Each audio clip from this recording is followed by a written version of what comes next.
I'm first going to introduce briefly Dolores, and then she will give her pitch. She's an analytic philosopher, and she mainly focuses on the philosophy of mind. That's where she did her thesis in. And she's now a professor at the University of South Florida. And where she does there now mainly research in philosophy of mind still, but also philosophy of religion, as she is a Christian and a Christian thinker, and very concerned with the connection between philosophy and religion.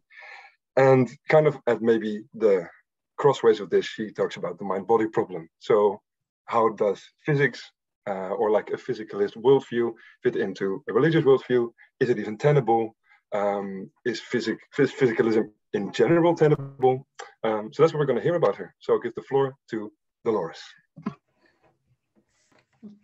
Thank you. I will get started, and I'm going to share my screen if I may. I have to stop somebody else's screen sharing. May I continue anyway? Yes, I apologize. Okay. I have just a little bit that I'd like to share. I'm very glad to be here. Actually here in Amsterdam, so that has been wonderful to see this country, which is just beautiful. Okay. Apologies, this went smoothly, of course, before we started. There we go. Okay, so I would like to get started if I may. The puzzle that I want to talk about today takes a little bit of time to set up. I believe that it's worth it in the end, and I hope you'll agree with me. The problem goes something like this. Suppose that I want a glass of wine, and I believe that there is wine in the kitchen. Assuming that I don't have other conflicting desires, like the desire to abstain from wine for a season, my desire for wine, coupled with my belief that I know where to find it, leads me to get a glass of wine from the kitchen, right? So philosophers usually think that actions come from a desire for something and then some belief about how to fulfill that desire, right? You need both. You have to want the wine or the coffee or the water, but also believe that you know what to do to get it. So in ordinary circumstances, it seems like if I want a glass of wine and I believe it's in the kitchen, then I go and I get a glass of wine from the kitchen. In fact, the American philosopher Jerry Fodor once wrote, look, if it isn't literally true that my wanting is causally responsible for my reaching, and my itching causally responsible for my scratching, and my believing is causally responsible for my saying, if none of that is literally true, then practically everything I believe about anything is false, and it's the end of the world. Now, I think we can assume he was maybe joking a tiny bit here, deliberately being a little hyperbolic, but still, I think he's right that there seems to be nothing more obvious than the claim that our mental states, or beliefs, or desires, or experiences, sometimes cause physical effect. But here we run into a difficulty. According to one popular philosophical principle, every physical effect has a fully physical cause. This claim is called the causal closure of the physical domain, or just closure for short, which is what I will be calling it today. So consider Jaegwon Kim's statement of this principle. Kim writes, if a physical event has a sufficient cause at some time t, then it has a physical sufficient cause at some time t. What is he saying? Well, I don't know, if I went to get a glass of wine from the fridge, that's a physical event, right? It involves moving my body. But if that's a physical event that was caused by something, closure tells us, well, it was fully caused by something fully physical. It's not difficult to see why so many philosophers find this view attractive. It paints a tidy picture of fundamental reality. In fact, some philosophers go so far as to say that without closure, a completed science of physics would be an impossibility. Closure is a prerequisite for doing the science of physics, they say. And if truth can be found on the pages, and its truth can be found on the pages of any physics textbook, or so they say. So now for the heart of the problem. If every physical effect has a fully physical cause, not a partial cause, mind you, a sufficient one, and that's philosophical language, I know, but a sufficient cause is a cause that is sufficient to bring about its effect, right? It is enough to guarantee the effect. So if every physical effect has a fully physical cause, then what are we to say about the physical effects that seem to be caused by our mental states? What are we to say to Fodor? Seems like there's no getting around it. Those effects too must have a physical sufficient cause. And so the physicalist tells us, if you want to salvage the causal power of your mental states, you must admit that even they are physical. At the end of the day, the mind is just one more physical thing. Your beliefs, desires, experiences are either brain states or they're causally impotent. If Fodor is right that our wanting causes our reaching, then our wanting must be a physical state. So to see how the story is typically told, return with me to our prior example involving getting a glass of wine. Although the action began with a belief and a desire, those are clearly mental states, it resulted in a great deal of physical activity. I stood up, I walked down the hall, I opened a cabinet, I grabbed a glass, I picked up a corkscrew, I opened the bottle of wine and I poured it. But what caused the pouring of the wine? Well, a muscle contraction. And what caused that? Well, some nerve signals, which were in turn caused by some synaptic activity and so on and so on. The trouble with closure is that it offers a rival explanation for every one of our mentally caused physical events. If that explanation begins with a brain state, then the simplest explanation seems to be that the belief or desire that started it all just is the brain state. This is admittedly in rough and casual form the causal exclusion argument for physicalism. It relies so heavily on closure, it's often just called the argument from causal closure. I just want to show you very briefly what the argument also can look like as presented. So this is David Papineau's version. And he says, just suppose that conscious mental states have physical effects, at least sometimes, right? So suppose, for example, that my wanting the wine caused me to physically get the wine. Well, closure tells us that all physical effects are fully caused by purely physical prior histories. But the physical effects of conscious causes aren't always over-determined by distinct causes. What does this mean? Over-determining means you have two independent causes that bring about exactly the same effect at the exact same time. And Papineau says that is just an unreasonable way for reality to be. It can't be that mental causation always involves two completely separate chains of causes resulting in the same effect. Not by working together, remember. They're both supposed to be sufficient causes. But so, look, if the things caused by mental causes are also fully caused by physical causes, and you don't want two sets of causes, the answer seems to be that the mental causes aren't really real unless you understand them as actually, at the end of the day, just being physical.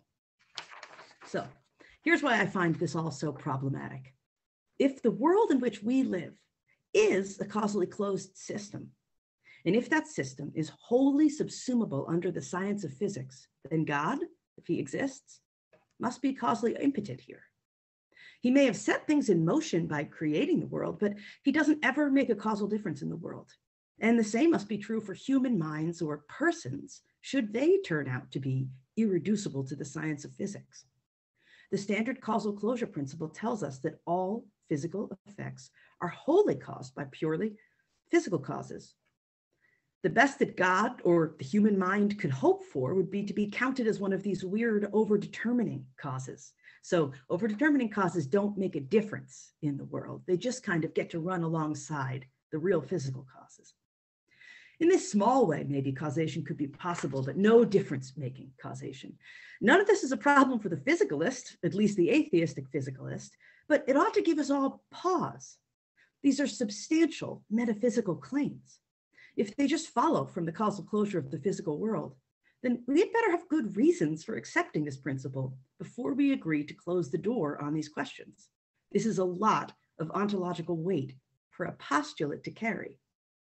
I will argue that the evidence does not support causal closure so understood, and the kind of closure principle that you could perhaps support doesn't rule out the possibility of mental causation, irreducibly mental or divine causation in the world. So, in 2007, a book called Beyond Reduction, Stephen Horst writes, while closure is indeed a popular doctrine today and is widely employed as a premise in debates about mental causation and philosophy of mind, it's a premise that has been adopted largely without argument or scrutiny. In thinking about consciousness, David Papineau, whose argument we just read, admits the same. He says, I just figured everybody would accept it, and I was surprised when my colleagues didn't. And then I realized I hadn't given them reason to. So anecdotally, I had the privilege of taking classes with Jae-Gwon Kim in graduate school. He's the one whose causal formulation we're looking at. And when I first encountered the causal exclusion argument, I asked him why any interactionist substance dualist, anybody who believed that the mind could make a difference in the world, would accept the principle. And this is a true story. He grinned, he smiled at me, and he said, I have no idea, but they do. Well, I just think we should stop. If closure is true, then the physical world is immune to causal interference by outside factors. This would presumably include not only mental states, but divine ones as well. This is just too much weight for a principle. Okay, sorry, I have some redundancy here in my paper. I want to make this point primarily by appealing to a dilemma that this guy, Carl Hempel, pictured right here for you, posed in about 1970. The core of the dilemma is pretty straightforward, so I will move relatively quickly here. And I'm going to be drawing in part from Alyssa Ney's recent succinct account. But it is about defining physicalism. So here I have one more quick diversion, just about why we need to define the word physicalism in the way that we do. Frank, it will be quick. I know this is going off script. It used to be that we talked primarily about materialism, and now we talk about physicalism. Here's why. We used to talk about materialism because we thought that everything that existed was composed of matter. But we thought matter was like tiny bits of solid substance. And now it turns out matter itself is mostly empty space. It's just energy. The matter as we originally conceived it is just not what the world is like. And in fact, even the matter we do have, this matter that is essentially energy and mostly empty space, makes up a little under 5% of reality. So materialism, as it was originally understood, is just clearly not true. But that's okay, right? The spirit of materialism is carried on with physicalism. So now instead of defining reality in terms of matter, we define reality in terms of the science of physics. And it has to be in terms of the science of physics because the best defenses of physicalism that we find are the success of the science of physics. So the physicalists say, look at how successful the science of physics is, gives us excellent explanations, it makes excellent predictions. That's the science that I am talking about when I talk about the science of ultimate reality. Okay, this brings us to the dilemma. I do hope that diversion wasn't too quick. I'll take questions on it later if necessary. So Hempel asked, look, when the physicalist says that the world just contains just exactly what physics says that it contains, does she mean what current physics says it contains, or some future or ideal or completed physics will one day say that it contains? So again, if physical means the stuff that physics talks about, Hempel asked, which physics? Physics today? Or some imagined physics at some point in the future when the physicists are done? So let's consider both horns of this dilemma. Suppose you say, no, we mean current physics because we're good empiricists. We want to define things in terms of science. Well, then you're stuck saying everything that exists is physical means everything that exists has already been discovered by the physicists. But this is just obviously false. But on the contrary, you might say, no, what I really mean by physical is whatever it is that future physics will talk about when they're done, or better still, whatever it is that future physics would talk about it when it was done, if the world didn't get in the way of physics completing its work. So in an ideal world, whatever the physicists would find, this is what we mean. Okay, so here's the dilemma. I'm going to quickly try to turn off these automatic progressions if I can. If I can't, I can't. I can't. It's fine. Apologies. So we've got the two horns of the dilemma. And physicalism is either obviously false, right? Because the physicists have not yet found everything. Or on the second horn of the dilemma, physicalism turns out to be kind of meaningless. It essentially says, look, everything that exists would be found by the scientists of ultimate reality if they were able to find everything. I mean, that essentially says everything that exists exists.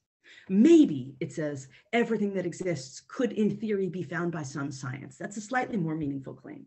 But here's the thing. What if the physicist finds something like a soul? What if the physicist finds something like a mind that is radically unlike what the rest of physics typically postulates? Well, on this definition, that soul that's been discovered, this thing that maybe even outlives the death of the body, that maybe doesn't actually take up any space, that acts very differently from other physical things, it still counts as physical. Let me say that again. If you accept the second horn of the dilemma and define physical in terms of a future ideal physics, then if the physicists find souls, they get to count them as physical, and the physicalists win the day. But any physicalism that is compatible with the existence of immaterial, immortal souls is meaningless. This is not what physicalism set out to do. That is the definition of substance dualism. It's cheating. It's moving the goalpost so far that whatever gets found, you get to include in your worldview. And I mean, that's okay if you're not trying to rule things out, but they are.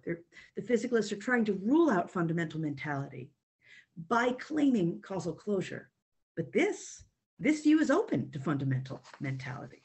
Okay, so how does this apply to closure?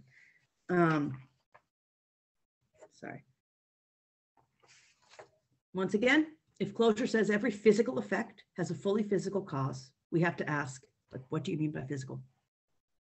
Do you mean everything that has a cause, or everything that is a cause of a physical effect has already been discovered by the physicists? And again, the answer is really no. It can't be that the physicists have already found all the causes. Or do you just mean that the physicists will or would one day find them all? But if that's the case, what if the physicists find causes that are fundamentally mental? And what I mean by that is, you can't reduce them to the language of objective physics. You can't talk about them in terms that are not mental. So a belief that is described purely as a brain state has been reduced. But what if the physicists find things that are real, that make a difference in the world, but that we cannot describe without mental language, fundamentally mental causes? Well, the second horn says that those things would have to count as physical causes. And that, once again, makes the whole position meaningless, because the point of closure was to exclude fundamentally mental causes. Simply calling them physical doesn't rule them out. Maybe more succinctly stated, this on the right, the second horn statement, is a causal closure principle that a dualist could happily accept, because it's completely compatible with mental causation that is properly mental. So, okay. I apologize, I thought I had one more slide.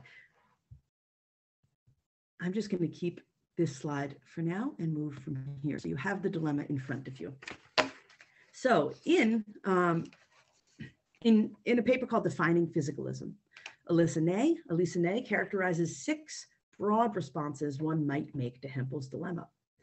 Now, one of those responses is abandoning physicalism, and another one of them is her own view of something like taking closure as an attitude. Very interesting, but it would require its own talk. So we're not going to talk about either of those. We're not going to talk about abandoning physicalism or taking it as an attitude. Instead, we're going to look at the 4 main ways. These are also the ways that I have responded, and they are, unsurprisingly, picking one horn or another. Actually, I think I'm only going to talk about 3. I apologize.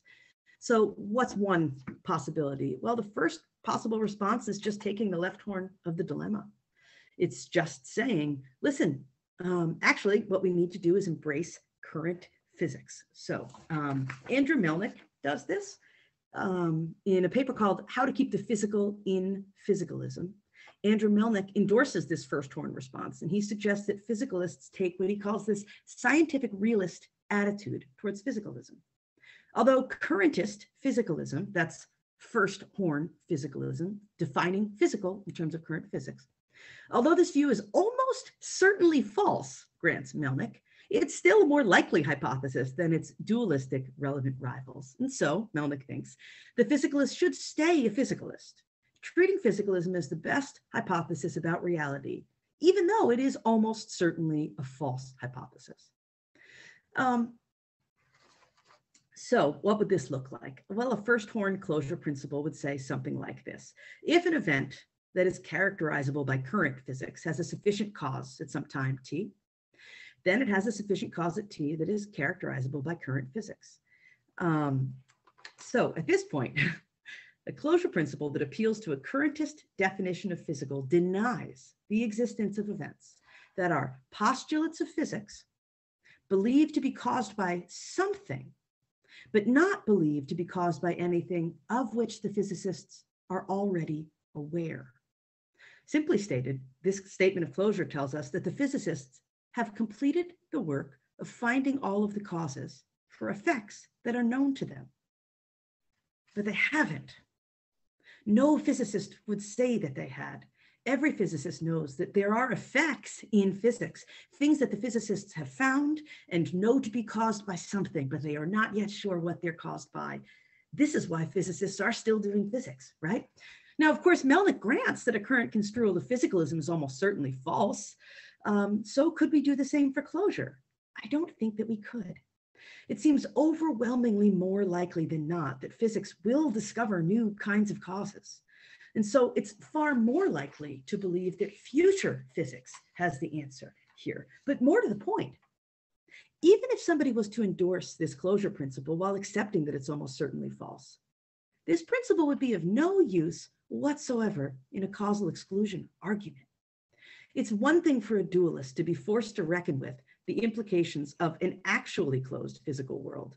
It's another thing entirely to ask the dualist to be concerned about the implications of a claim that you yourself believe to be false.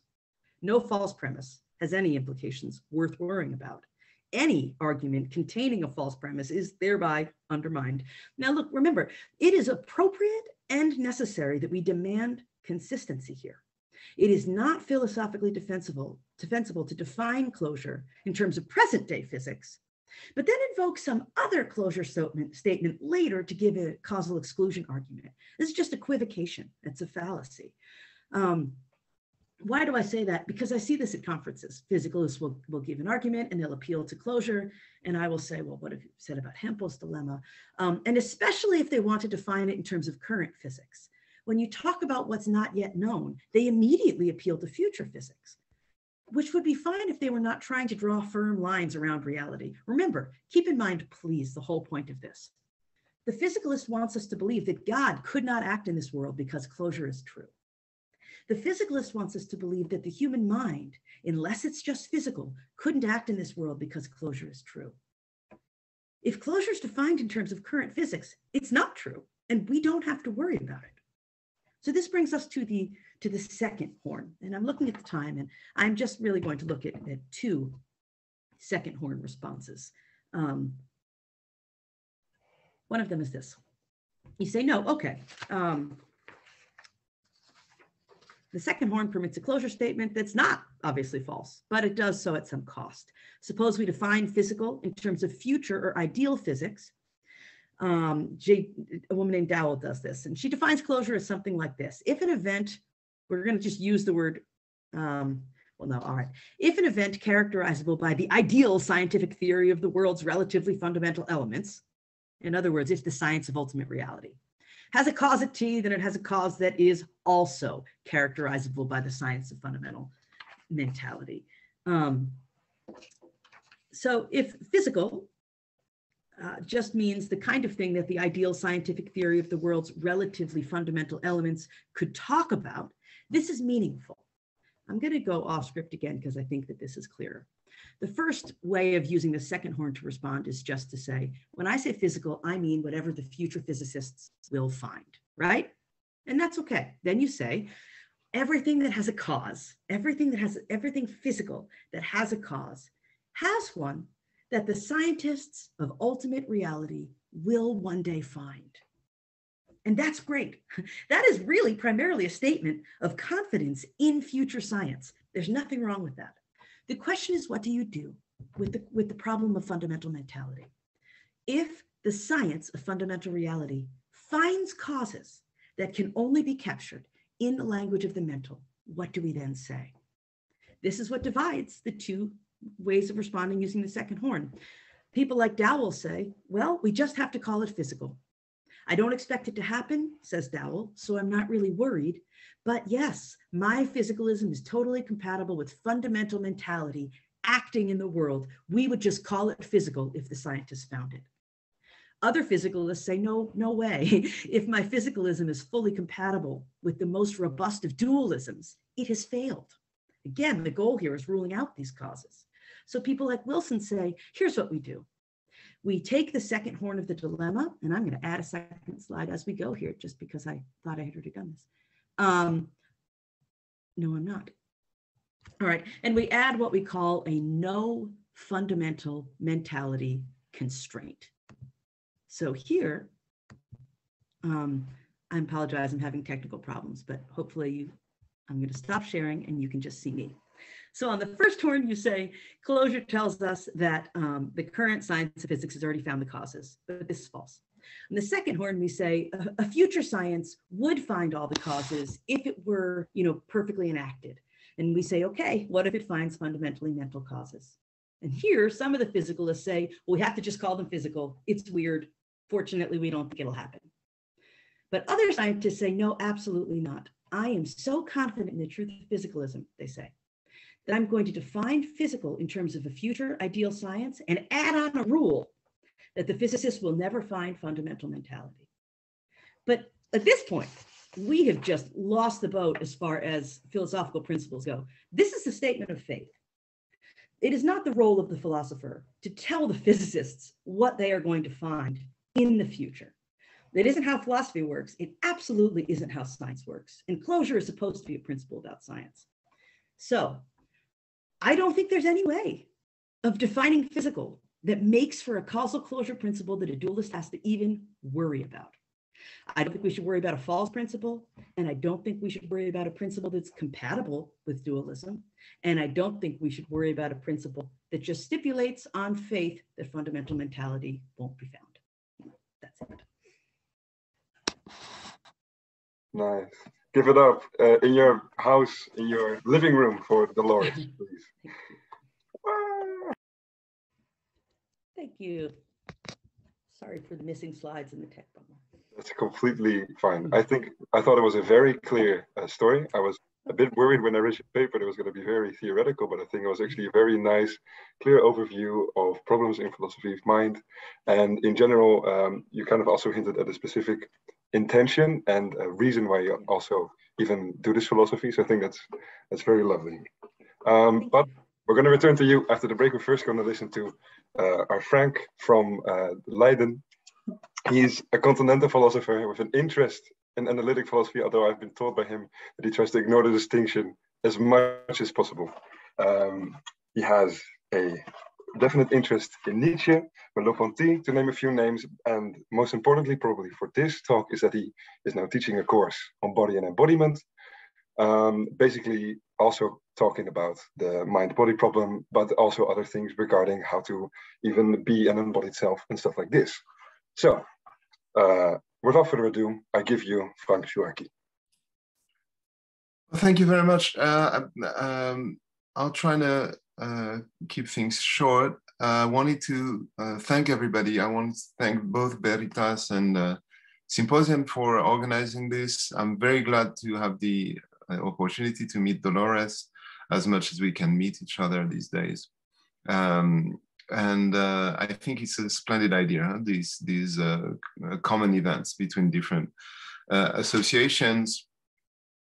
Of course, this is really Dolores's session, and I'm taking my cue from her. On the other hand, you'll see that I'll be saying things that look a bit different from what she's saying. I don't think of that as a response, or even as a I'm not really focused on the potential disagreements, but you'll see some of them. I want to preface that with the main remark is that I'm not at all interested in promoting atheism. I absolutely have no interest in people who try to prove that God doesn't exist. I think that's a misunderstanding about what people who believe God exists believe. So as much as I'll be suggesting that there are difficulties in a certain context with the concept of God, it's mostly a methodological point. You will see, of course, that Dolores and I have some apparent disagreements, but I think they're mostly, well, a lot of them are only apparent. So they have to do with differences in our presuppositions more than differences in the argument. For example, I think that Dolores has made a splendid argument against physicalism, and I also agree with her that physicalism should not exist. I mean, it should in both senses of should. It's a waste of time, and it came out of a quirk. It came out of an accident historically of a very contingent accident in the history of culture and of philosophy. So I'm very comfortable with criticizing physicalism.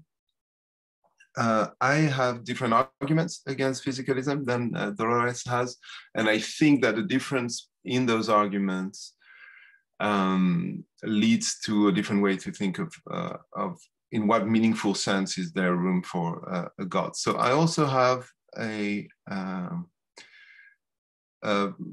few slides. They're very small.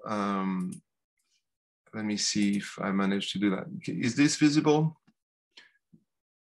I assume it is. I'm trying to make eye contact with whoever I can make eye contact with. I'm not even sure where to find your eyes, but it is visible. It is visible. Okay, so I'll try to do justice. Yes. So I call it why I like the closure principle, but you will see that there's a lot of qualifications to that, mostly qualifications to what we should mean by closure principle. I think I mean something slightly different from Dolores. I try to save the closure principle by precisely making it a metaphysical principle and not a physical principle. And I think that the closure principle in physicalism is really, its only validity is that it relies on a deeper principle that is valid. And that's what I call the incommenstrability principle. So the first thing I'd like to say, that's my formulation. So with all apologies to Kim, I think that's as radical a formulation of the closure principle as you can get. If any event in a unified world is physical, and if physicality defines, I'm not sure I can see because I need to move, yeah, defines an essence, then all events are physical. I also think that the reverse should hold, namely if all events are physical, if not all events are physical rather, then no event is physical, which I think that the example of touching a glass of wine is enough to prove. So it's enough that that there is mental causation to prove that in fact probably no event is fully physical. And that means that if there is any non-physical event, then either we're in a physicalist world and it belongs in another world, which remains possible. So in the language of Dolores, that would be the kind of overdetermined causes, namely, well, there can be a God, but that's an unnecessary explanation for the events we've got. It may happen that we have two sufficient reasons, but there's no way to know that. And that would be the unknown other world, or it can be mystically known, so namely through a kind of experience that contradicts its own definition as experience. Or you could say there are no physical events at all. So that's if you take the closure principle in the context of physicality. I need to know how to, oh, here it is, okay. But one place where maybe I differ from Dolores is that I think that this principle, if it, in its valid form, which is not the form that Dolores has been discussing, is meant as an a priori truth. And that means that if it's true, we don't need any discoveries to find out. It's by definition. It's not very expensive, metaphysically, to say that. It simply means that the burden is on how well we define our essences. So in other words, if we have anything like essences, and I think dualists do, and there are many ways to not be a physicalist, being a dualist is only one of them, and that's the one that I think is just as problematic as the physicalist. A dualist believes that there are at least two, there's at least one essential difference, at least two things, and they're essentially different from each other. And that, I think, is simply attached to the notion of essence. An essence, if it really is an essence, is irreducible to another essence. And it means that there is no commensurability between the two. It means there is no point where those two can relate, because that point would have to belong to both essences. And so, in fact, what we know about the closure principle, taken in that sense, is that it's just a rule about the conditions that need to hold for the word essence to be meaningful. And so, in other words, for there to be a true talk about essences, we need to presuppose that those essences are unable to interact causally with each other. There is, of course, a solution. If you experience that they do, then it means that you don't have different essences. The sort of classical example is Spinoza after Descartes. So Descartes tells us we have body and soul, and then you know, some of our students know that there was a big debate with Princess Elizabeth about whether that was possible. And basically, Spinoza, the best way to think about that is that Spinoza is on the side of Elizabeth. And he says, okay, because there is mental causation, we cannot say that the things that interact in mental causation are of different essences. So I think that this suggests that the physicalist and as well as the dualist, or at least as well as, basically as well as Dolores, I think, should not see it as, should not see the closure principle as primarily a physicalist thesis. I don't think it does the job of supporting physicalism. And there I agree with Dolores. I also don't think that rejecting it is enough to make room for dualism. This is the closure principle taken in this sense. So I will call that the incommenstrability principle is true regardless of whether physicalism is wrong. I think that physicalism is only one of the ways that we can use that, principle, and there are independent ways, independent reasons why we should reject physicalism. I don't think that any future science can or cannot make discoveries about it. I don't think that it's the kind of thing that we make discoveries about. And I do think that because it's an analytic tool, in the sense that it's the result of an analysis of the concept essence, further analysis may in principle prove it wrong, but in order to do that, they would have to not change the notion of essence. If we change the notion of essence, for example, the way Spinoza did, and say, oh, no, in fact, by essence, I meant modes, then it becomes true that modes can interact. But why? Because precisely they're not essences. And what we gained is that their ability to interact. So if further analysis can prove this principle wrong, I don't think it can.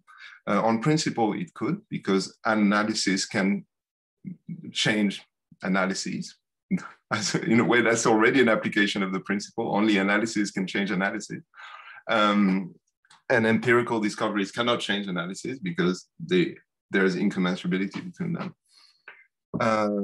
Okay, if you do that, you will have to not change the notion of essence. And my claim is that the notion of essence is at heart dependent on the notion of incommensurability. So the only way that we know that something is an essence is precisely because there is no common measure between essences.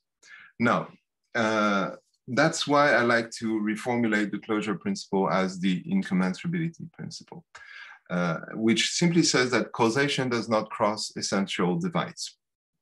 And so if it did, and that's the Elizabeth argument, as it were, the causation movement or the causation event would belong to both sides of the divide. And therefore, that would mean that the two divides, that there is a place that is both of the two in the language of Cartesianism. That's the place where the body and the mind interact. Is that a physical place or is that a mental place? Well, it cannot be either. And so that's why we need to think outside of the dualism, I think. Last point I think is important is that this suggests that the commenstrability principle is a form of the non-contradiction principle. And I think rejecting it means refusing to think according to the rules of philosophy. And those rules are very historically contingent. And so, for example, I'm not ruling out mysticism by saying this, but I think I'm ruling out a lot of other things. Okay, what does that mean metaphysically? I think it suggests, and I'm willing to bite that bullet, that all possible metaphysics must be continuous with each other. And that means that whatever you are going to say in 1,000 years, if there is anything true today, it will be about the same stuff. Now, I'm not making any claims about whether it is physics, I don't think it is, or matter, or I think we have already, in fact, enough knowledge to know that almost nothing is physical, in the sense that the physicalists mean it, even though they don't really know what they mean, because they only refer to physicists, and physicists themselves don't claim to know what they mean by physics. So here I completely agree with Dolores. But I think at least we have some continuity requirement that all events and all objects must share an essence, and therefore it disqualifies dualism. I've put in philosophy between a lot of stars because I think that I'm mostly making a point about the methodology of philosophy more than about the existence of anything that outside of the world of experience. Basically, I'm trying to say that philosophy cannot deal or should not be interested in dealing with objects that are beyond experience. So 3 strategies remain. We've already talked about them in a way. The first is reductionism. It has 2 versions. One is the reduction of the physical to the mental, and that's traditionally called idealism. The problem with that is that we get a bit of the possibility to end up not knowing what we're talking about. It becomes very hard to talk about the physical in any meaningful way. And there is an intuition that we want to take care of or that we want to save, namely that there are some things that are physical. And of course, we know that we can cash them out as dreams, but it looks like, even if it's dreams, they're of a certain kind, different from, for example, thoughts or colors. The second, reductionism, would be physicalism, the idea that the mental is something about the physical, for example, your brain. That also has the threat of meaninglessness for the same reasons. In other words, there is an intuition that physical and mental things are distinct. Now, I want to take care and take this intuition seriously, but I don't want to say that this distinction is an essential or a substantial distinction. I think there are other ways to satisfy that intuition. And of course, there's an additional problem with physicalism, and it's a bit boring and traditional, but I think the explanatory gap or the hard problem of consciousness is a very sufficient objection to physicalism. And that's why I don't think, in order to make the argument against physicalism, I think maybe that's enough. Okay. The second strategy is monism. And you see that already I've said, well, we want to do justice to the intuition that there are distinctions. Monism is not very good with difference, by definition. I think a simpler way to put that is to say that a monist will have to agree that we experience things as distinct from each other in time and space, for example. But they will have to say that this is an illusion. And saying that it's an illusion is already creating difference between things that are an illusion and things that are not. So a monist, a rigorous monist, will have to really use difference in order to deflate difference. And so that's the problem of Spinoza, for example. Okay, the third solution, as you can imagine, is my favorite, is continuism. I don't know if that's the right word. And it's to look for the unity of identity and difference. Now, that looks like a contradiction. I think what we'll have to say is something like some notion of becoming, which is best understood as a mixture of being and nothingness. Things are, but they're not so much that they cannot become. And so it's a unity of being and nothingness. I think that this is the kind of thing we can do if we take seriously the idea that we understand this unity in terms of identity and difference, but that's something about our understanding. And so the idea is not that there is unity and there is difference, and then the question is, how are they one thing? If that was the problem, then I would fall foul of my own argument for incommensurability, namely that unity and difference by definition are incommensurable. But if we reverse it, we can say, well, you know, being, and that's why we must do an ontology, being is the unity of identity and difference. That expresses itself through identity and difference. In other words, we retrospectively make sense of it in terms of identity and difference, when in fact the unity precedes it. That's a little bit like the German idealist solution. Okay, now for God. It very much depends what you mean by God. And my sense is that almost everyone here means something different by God. And I think I want things to stay that way. I think that's the right way to be, to think about God, whether you're a believer or not. I think that,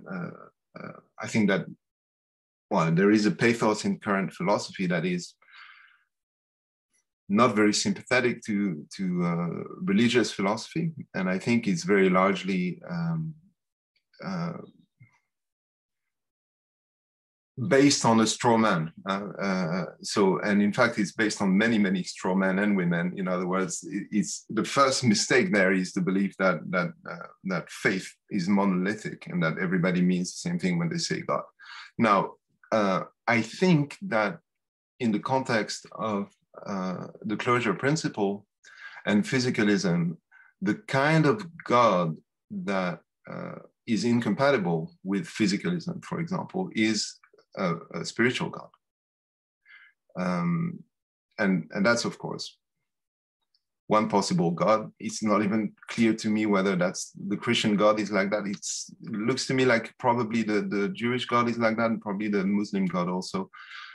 The Christian God, you know, I think Christianity was more aware of the closure principle, as it were, or of the incommenstrability principle. So they gave us the unity of the mental and the spiritual in God, and that's the incarnation of Jesus. I think there is, that makes it quite resilient. But if we want to think of God as a purely spiritual entity, I think either we're going to have to be an idealist and say everything is purely spiritual. And I think this is fine. I don't have an argument against that. The only argument I had was, well, it sort of plays fast and loose with the intuition that some things are probably physical or mental in a different way, namely the things we call physical. But that's, you know, I think that's a plausible possibility. Now, the supernatural God, I think, by definition of supernatural, and I think that's the one that a lot of theologians think about when they say God. By definition of supernatural, it is, for all intents and purposes, disconnected essentially from the natural world. And so it would literally take a miracle for them to intervene. That's great. That's the definition of a miracle. Now, but a miracle is precisely the violation of the incommenstrability principle. Now, if you hold on to the incommenstrability principle, all you have to do is to say those miracles are the kind of things we know through mysticism. And to me, that's fine. And that's why there's the stars around philosophy. I think philosophy has no way to deal with those ideas. And largely that's because philosophy is not interested in the truth, in the objective truth, in the truth from the point of view of God precisely. It's interested in the world of experience. And I think that's by definition, as it were. So fundamental truths that cannot be discovered from the basis of being a human embedded in the world, I think are not the kind of truth that humans are looking for. I think some of you have heard me mention before the Descartes' response to the objection, where he says, well, I'm not interested in the truth of God and the little angels. In other words, if there is a truth out there that is completely inaccessible to the human mind, and this is not the truth that philosophy is looking for, there's a reason for that. It's because philosophy has to begin by making analysis. So it has to begin by setting up rules based on the best definitions of concepts. And so it begins from within the world. And so, of course, it can never take an external look at the world. It looks to me like the remaining possible notions of God is either of a supernatural God, but one that philosophy has very little or nothing to say about. And there's a problem for organized religion there, but I don't think there's a problem for faith. Namely, organized religion in general is not very sympathetic to mysticism, but I think there can be mystical faith, and that philosophy has no objection to. There is room, though, for a non-supernatural God. That was, of course, the Spinozist solution. But of course, Spinoza, as you know, was excommunicated. And that's because I think the community of his time saw very well that, yes, calling God nature is a good way of saying there is a God, even though we have the incommenstrability principle. But it's also removing or emptying God of the theological substance. So that leads to the threat of meaninglessness. There is still debate, of course, on whether Spinoza was a good Jew because he upheld the idea that there's a God, or a bad Jew because he removed the theological substance of the notion of God. Some of you may have seen that in the news recently. It was quite interesting also. So that was it. I know that there's probably, I saw that Dolores has a lot of reactions in any case. Thank you. Nice. Yes, thank you very much, Frank. Super cool presentation. I think it actually went really well because Dolores was kind of showing most of the exposition of the problem and certain boundaries. And then you kind of took, I feel, one of the boundaries that she walked up to, and then we're like, okay, let's explore this. So I think it's a good extension. Apart from that, I now think we can take a little break of 10 minutes, and then afterwards we can reconvene, and maybe Frank and Dolores can have a little talk. Dolores responds to Frank, Frank responds to Dolores, and then we have some open questions. People can come in, raise their hand, and then I'll give you the floor, and you can interact with our dear speakers. But for now, 10-minute break. All right, that was an 11-minute break. Way too much time, I would say. Everybody's well rested again. I'm waiting for the cameras to turn on again, and I see people, especially Dolores and Frank, I don't know. Oh, there he is. Yes. All right. This is Holland, so I'm Frank. Frank. Okay, Frank, we're gonna go with that one. But then I have to call Dolores, and I think that's gonna be quite problematic. Okay. My idea was that maybe Dolores has something to say to Frank, maybe Frank has something to say back to Dolores, and then afterwards we can open up the floor to everybody to participate like a big, happy philosophy family. So, Dolores, please. Okay, sounds good. So I did not know that my camera was, that you could see me reacting before. I hope I don't always have I have a great poker face when I'm playing poker, but otherwise I do not. I want to start with what I agreed about, because I absolutely agree. One of the things he said was rejecting closure is not enough to make room for dualism. 100%. I didn't say that in this paper, but I think pretty clearly that if we can't come up with any kind of a meaningful definition of the physical, then we've lost the standard against which we're comparing the mental. So I think that dualism as the claim that there's like two fundamental kinds of things in reality doesn't make sense if you can't figure out where to draw the line between them. I agree with that. I'm actually pretty compelled by something like neutral monism, but I am also still compelled by dualism. I just think it's harder to formulate given how loose our grasp on the physical has become.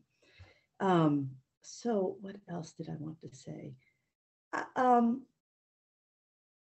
I think, so I don't know, I find your incommenstrability principle to be certainly, like if that's what physicalists that I'm in dialogue with, because I know we're reading different people, if that was what they meant by closure, then they couldn't construct a causal exclusion argument, right? I think we both agree about that, because it just ends up being kind of, if closure is tautological, if closure is an a priori truth, then I mean, you don't even have to defend it with arguments.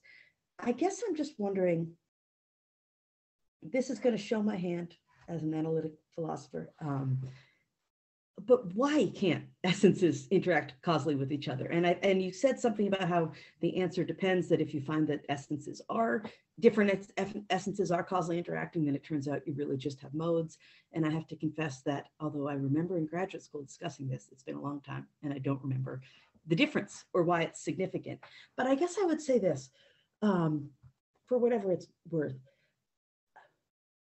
I still,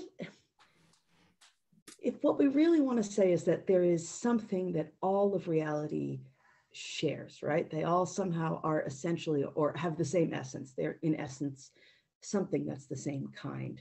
Well, I guess first of all, again, why are we so committed to there only being one essence kind of thing? And why can't we have interaction between them? But if that is the world, I was reminded of, I've been reading some of Roy Clauser's work, because I'm doing this Reformational Philosophy Conference and really trying to get caught up on this very different area of academic philosophy. And I think that he makes the point that actually the real problem for physicalism is that you can't, if you're thinking more in terms of essences, the only thing that is really a proper essence has to be rooted in God. So I find myself thinking, doing my best with these new concepts. As I said, I like the idea of neutral monism, that really at the end of the day, there's maybe just one kind of thing. And both the mental and the physical are constructed out of that shared thing. So there are genuine differences, but they're not at the level of essence. But there, I think, I would want the essence to be something like just being, which would direct it, I think, straightforwardly to God, if you believe that God is the actual source of all being. But again, that would still be, I am still committed to a supernatural, not a natural God. So these are more sort of on the fly thoughts in my response, because as you said, we're using a pretty different vocabulary here. So your closure statement I found really interesting, but I think it would be like unrecognizable to Kim and Papineau as their understanding of what closure is. So I think of them as just two pretty different claims. So I think this is the best I can really put together. No, this is great. Okay, I was about to just give you a lot of compliments, but let's get to the point. Well. No, but I mean, your writing is amazingly clear, and the way you respond off the cuff is amazingly clear and effective. So last point, it's minor. I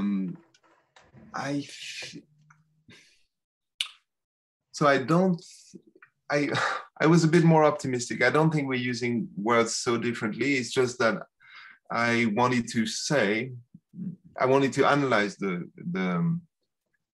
closure principle. And so I wanted to say more than the people like Papineau and Kim say.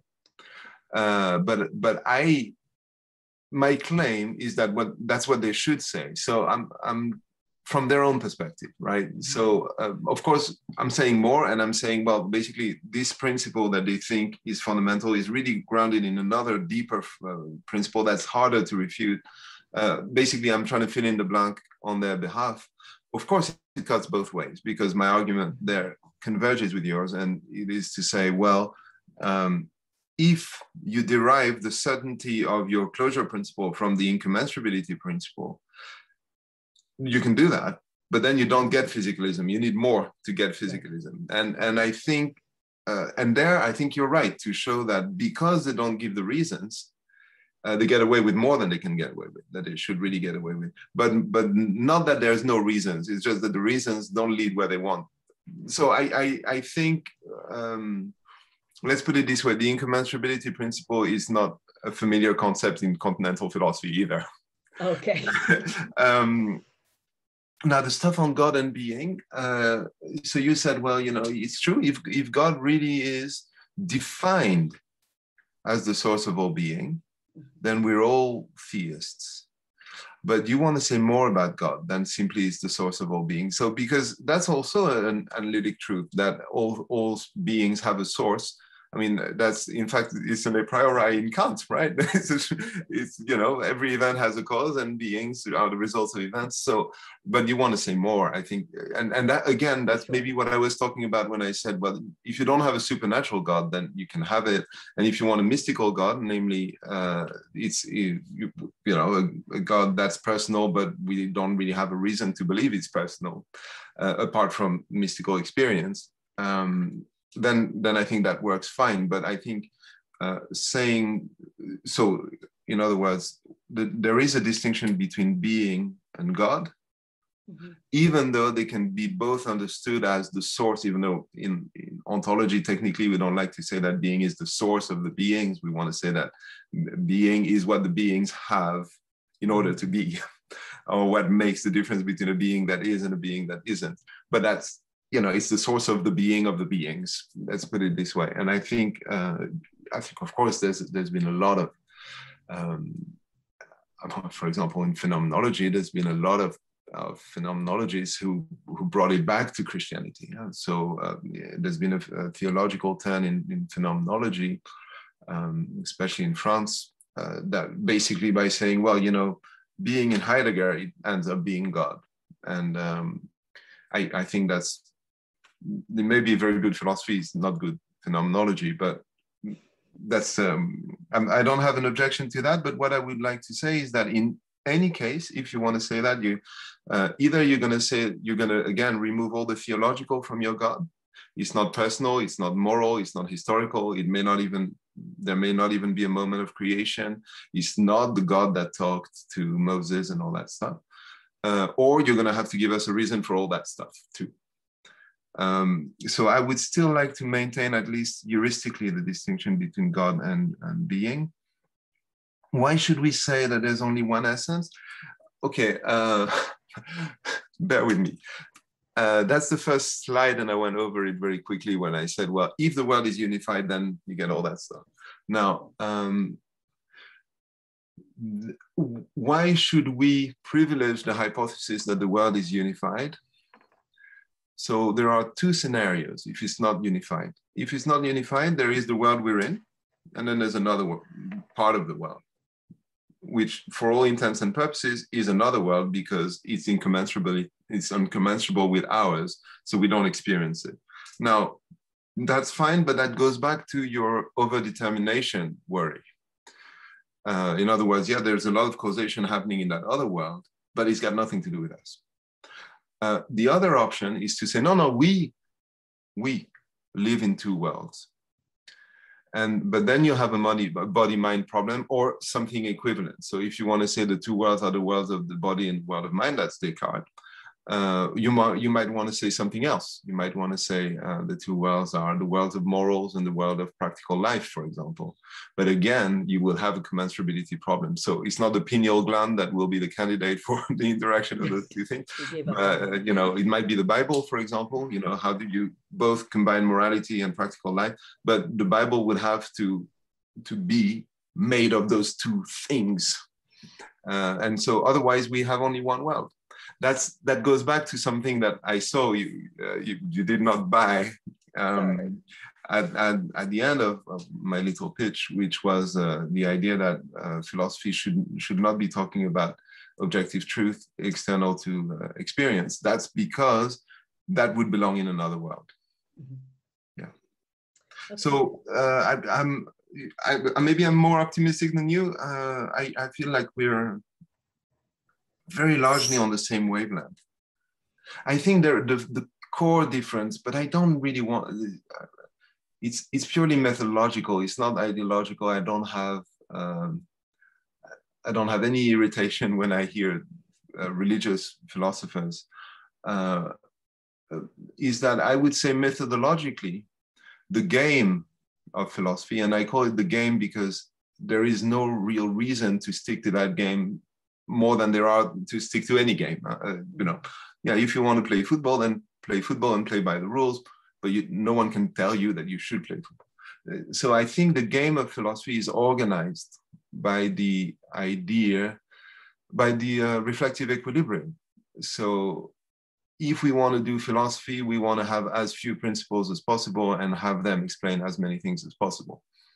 And in that context, and I like that, that's the game I like, that's the game I like to play.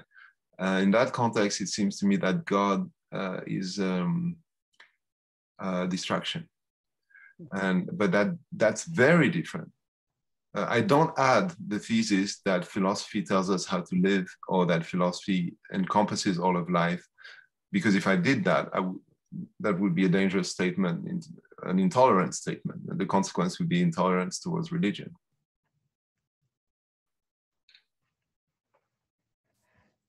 You maybe have something to say, Dolores? Oh, sorry.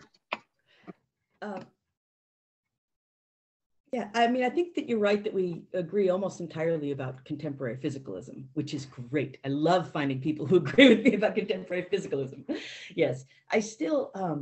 You should hang out with phenomenologists. Well, I'm married. I mean, hearing you talk about the unity of identity and difference, I had flashbacks to reading my husband's Hegel dissertation. So I do hang out with some phenomenologists. Yeah, I guess I still think at the suppose we live in more than one world, which I guess I think we probably do. You say we would face the incommensurability problem, but if we don't accept the incommensurability principle, what's the problem? That's, I guess, what I'm wondering, right? And I see you're saying, well, like where, if you have this causal interaction, where would it happen? And would that place be in one of these places or the other? And I just say, well, why can't it be both? You say it could be in neither. Why not both? And then I love your pointing to the incarnation there, right? If you think that maybe the two worlds we live in are spiritual and, I don't know, whatever we want to call physical now that isn't physical anymore, then this notion that we are a kind of union of the two worlds, this is bringing substance dualism back, I know, but then anytime we act, we are acting in both those worlds. Should I respond to that? You are allowed, but I would also like to ask everybody who has a question to use the raise hand button on the reactions to say something if they so wish, because it would also be quite fun. But I guess it's also quite daunting to jump into this mammoth of a conversation. I know a couple of you guys who will not be daunted.